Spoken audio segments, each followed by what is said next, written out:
Life on Earth is extremely diverse. Animals and plants come in all shapes and sizes. Some of them are cute, others intimidating, and then there are the ones that are just downright weird. However, it's generally agreed that despite the presence of weird life nowadays, the farther you go back in Earth's history, the weirder life gets. And perhaps life never got as funky as it did during the Triassic period.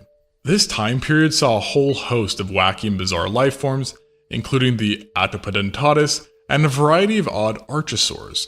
However, there was one family that really took weird to another level during this era, the Plagiosauridae.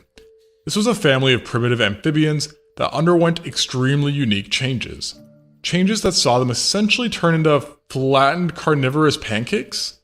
The first members of this family to appear was the Plagiosauridae, which evolved into existence some 251 million years ago, right after the end of the Permian. It inhabited what is present-day Australia and superficially resembled a salamander.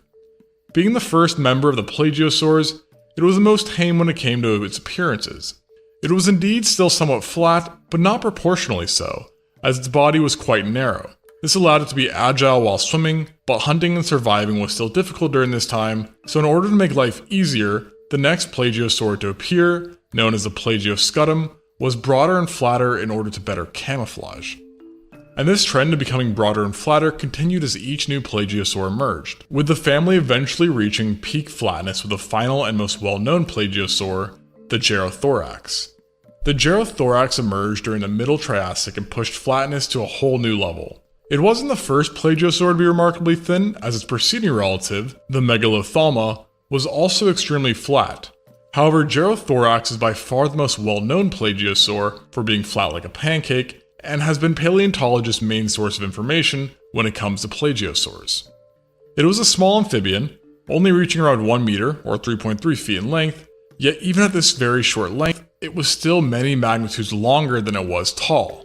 In fact, it was so flat that from the side it would be extremely easy to miss the creature, which is why it was so good at what it did, surprising unsuspecting prey.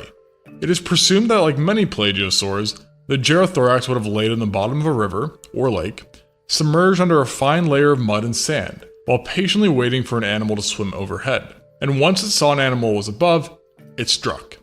However, it was so flat that many paleontologists wondered how it could possibly see anything swimming over it.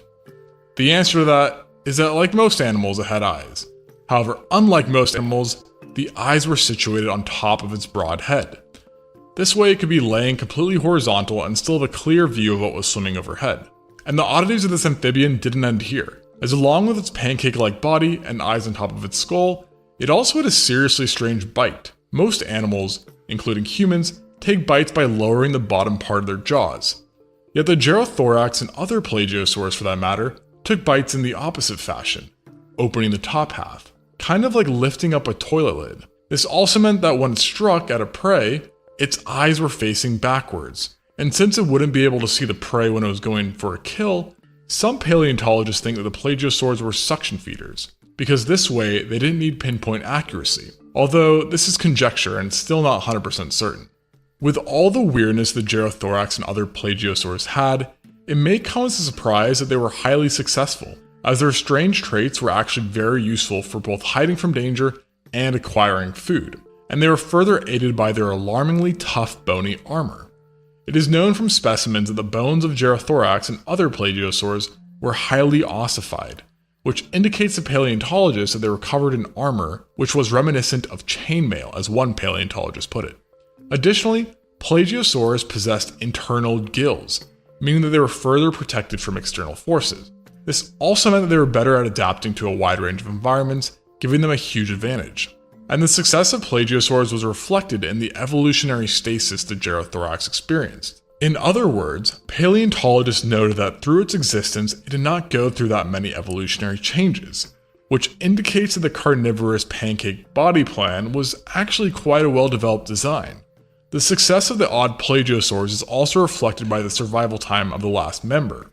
Fossil records showed that Gerrothorax was thriving for over 30 million years during the Triassic, which is no small feat. And throughout the Triassic, this family was also able to spread throughout Europe, large parts of Eastern Asia, and possibly even in Southeast Asia around what is present-day Thailand.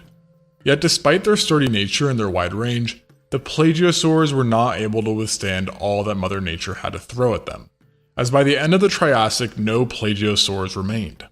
Since they seemed to go extinct as the Jurassic was being ushered in, paleontologists believe that they may have perished in the Triassic extinction event, an extinction event that is believed to have been caused by massive volcanic eruptions, which would have wreaked havoc on the climate, and eventually bringing down our favorite carnivorous pancaked amphibian.